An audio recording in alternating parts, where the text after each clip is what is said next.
Welcome to my channel. My name is Lilly Magadla.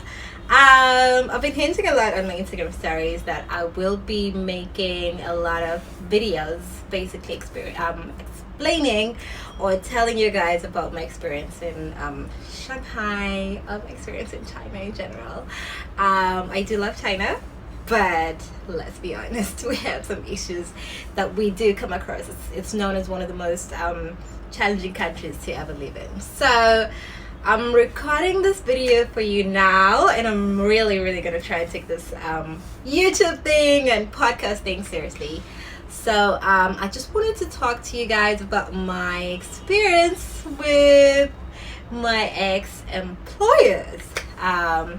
It's kind of really hard to leave employers in China in general, and I had to experience this myself. So we all know that I've been on lockdown. Everybody has been on lockdown, and like the whole world changed this year due to the 2020 COVID-19 situation. I'm not gonna go deep into that. I've spoken about that before on a previous episode, and I will speak about that maybe in other episodes. But basically this episode is to just speak about my experience with leaving employers in China. So a lot of people probably going to watch this video because they want to know what happened or what happens or how to deal with it, or others are just like my really good friends and they want to support my YouTube channel. I'm here for it. I'm here for everything. So I'm from South Africa, and China has been like my first international country to actually ever live in. I've been here for 3.5 years now. It's been great. So I came here to teach, and I'm teaching still. But when I got here, I was teaching at a training center, and it's like, I'm not gonna say it's a really easy job to get, but it's one of the easy jobs to get as a foreigner in China, basically, because there's a huge industry for like English teachers.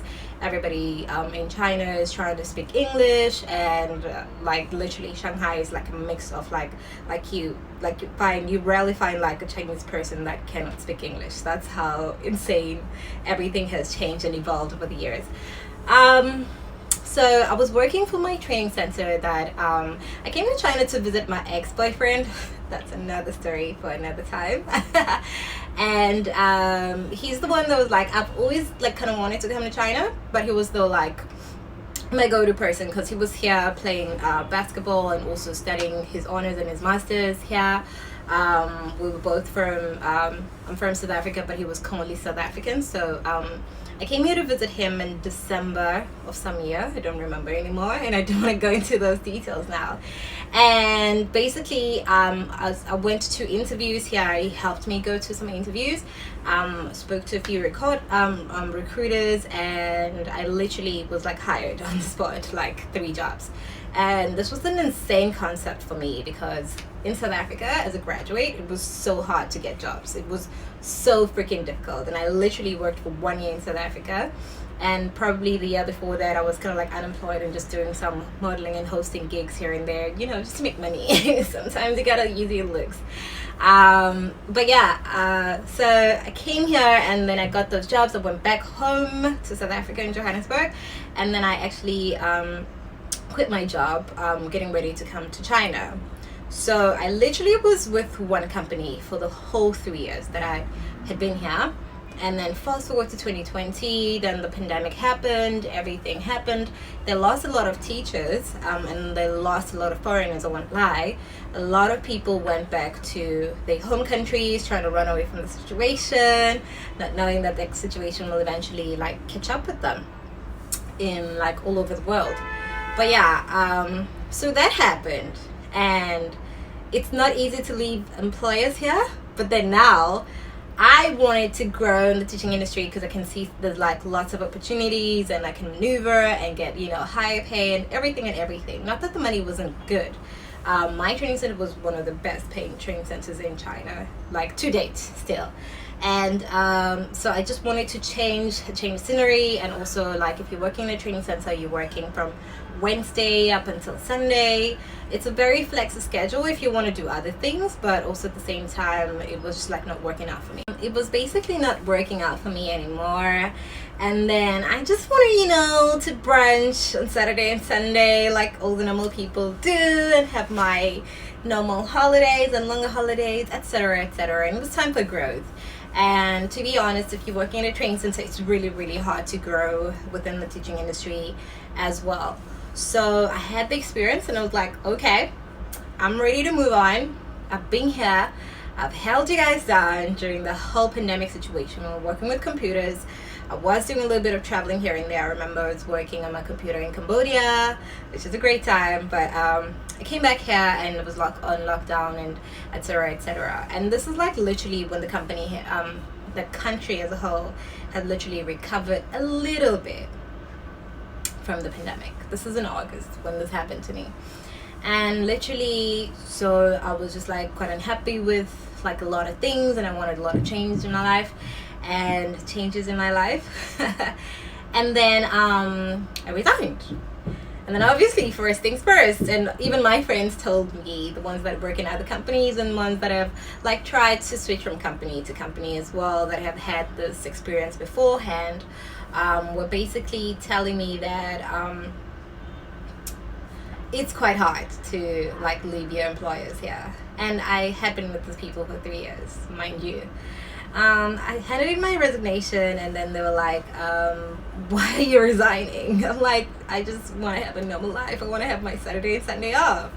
I want to do this, I want to do that. And I literally explained to them in a very nice and very polite and diplomatic way that I was just also kind of looking for growth. Like, I'm in the teaching industry, I'm still under 30, I can see that there's a lot of opportunities, and I feel like I could be like, making my money elsewhere, to be honest, and just growing in general in my position. And they didn't want that. They told me that I could get more money. I said I don't want the money, I just don't want the Saturday Sunday schedule. They said, but it's still going to be hard wherever I'm thinking of going. And I was just like, not trying to tell them obviously where I was going, but they were like pressing me, conversation after conversation after conversation. Where are you going? I'm like, okay, I'm fucking going to Montessori. Montessori is like one of those private schools, private kindergartens, and like my company has like the kindy, the middle school, and then they also have the high school as well. So I was just hired in the beginning, and then they just wanted to see what I would have preferred and what I wanted to do. So obviously that's like a lot of growth from training center. Even though I was doing quite different levels, I was doing like basic level, intermediate level, and they also introduced advanced level. So I was doing like a lot of advanced kids as well, like ages 11 and 12. Anyways, they didn't want to take my resignation. They said, go think about it for a couple of days.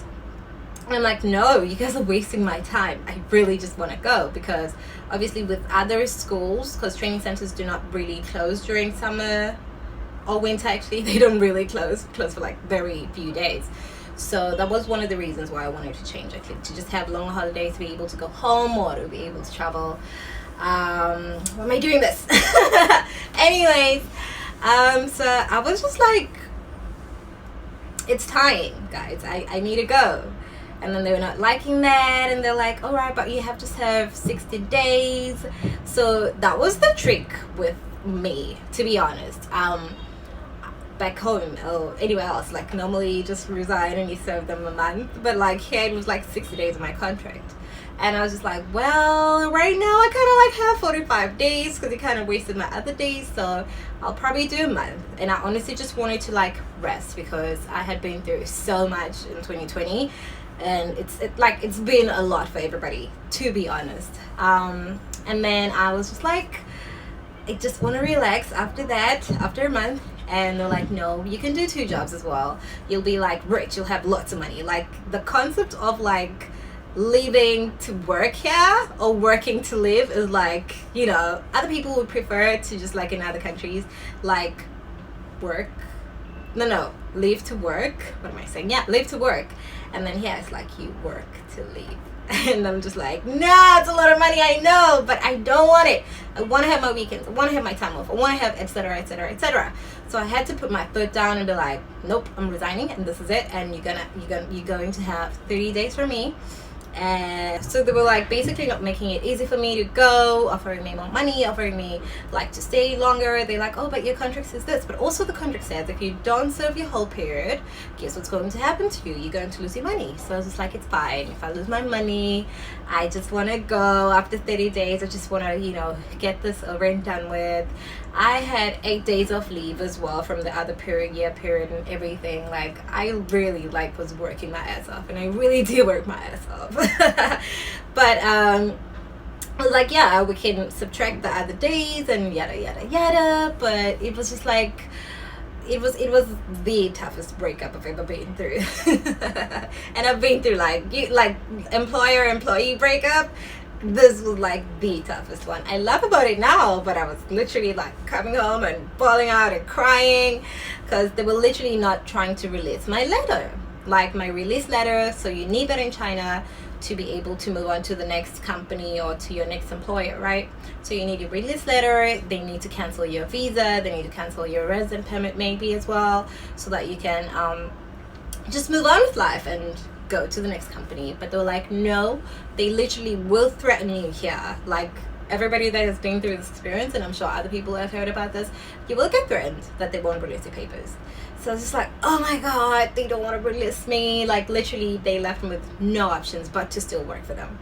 And I was just like, how am I gonna do this? I want to go home. There's no flights to go home. I'm like, I really just felt trapped, like all the way trapped. And I was speaking to some of my friends, and I was thinking about getting a lawyer as well, and then some of my friends actually recommended me some lawyers. So here in Shanghai, this is like huge foreigner community where literally there's like so many groups, WeChat groups, that you can get information from. So there's like really nice group. I really appreciate that group for foreigners. And I think it's like managed, or the lawyers are like a Chinese company, because the people that were assisting me were actually local people. But yeah, they really just listened to my concerns, and they really like gave me directions, and they're like, no, it's illegal for you to be threatened about your papers. It's your livelihood. They cannot keep anything that is yours or belongs to you. So just, you know, give us a proper consultation when you're ready, but this is like the information we're giving you for now. I was like, great, this is something that I've already learned because I've got an accounting degree from South Africa. So I did business law in university. But I was like, great, I had my papers, I had clauses. It was like, according to the Chinese law, this is not supposed to happen. You guys are supposed to let me go. Give me my papers, please, at the end of this day. Don't tell me about this because I will forfeit the money, and I don't care about that. I have some other days that you can subtract from my leave days. It was a lot. Honestly, it was a lot. I did eventually consult my lawyers one more time because it was still quite hard. And then the new company also was pressing me because obviously they like the market for foreigners here is always high, but then now it's like there was less foreigners. They're going through a pandemic. People are trying to switch positions and everything, and they really just wanted to, you know, take the people that were looking for work. And I was like, I kept on telling them my papers are not ready, but they did understand the culture here because it's also about the culture as well. I was trying to live very peacefully with my company, but I will be honest with you, there are some times when I literally would cry. There are some times when I would literally be like shouting at my manager at that time because I was like, you cannot do this. This is illegal. Don't do this to me. Please give me my papers. I need my release letter. I need my reference letter. I need this. I need that. I need to move on from here. I'm still here. And they were telling that they haven't, saying that they hadn't told the parents that I'm leaving. I'm like, you guys had so many weeks. You knew. I resigned a long time ago. I need to go. So that's when I consulted my lawyers. Again, and I was just like, okay, this is like way over my head. And actually they were not so pricey, because when you think of lawyers, you just think like of a lot of money. And I was just like, at that point, I was just like, you know what, it's gonna be a lot of money now, but I'll get my money back somehow eventually. I was just like going through a lot, and if you don't have a stable foundation here in China of friends, like real friends, it's gonna be really hard. So there was like some people that you would want to vent to or tell them your problem, they wouldn't really care, but others really like gave a shit. I think I could say, yeah, and actually was like trying to help me and ask me about my situation, especially when I literally was crying to one of my homeboys, and I was just like, yo, I don't know how I'm gonna do this, but look, I know there's like a huge unemployment rate in South Africa, and I have some resources now because I've been saving up a little bit here in Shanghai in China, but I was just like, I'm ready to go home right now. I'm ready to just take a step back. And obviously he was like consoling me, and I was asking me a lot of questions about what I wanted to do with my life right now, and if that's the best position to be in during COVID and whatever. But yeah, I had to be like, you don't have to talk to me anymore, you can talk to my lawyers. And eventually they took me seriously, because they saw the letter from my lawyers saying that they demanded me to get my letters and be released from my contract, because there was nothing that I was breaching that much, except for it was there. If I don't serve 60 days of notice, then I won't get paid for the other month. And I was fine with that. I was so fine with that. I was just like, I want to leave before the new school year starts. And here, the year in China starts in September. So I just wanted to be ready to start in September. I literally had no break in between that drama and my new job. I was going through a lot. But still trying to keep a bright smile and be happy and look for the positive things.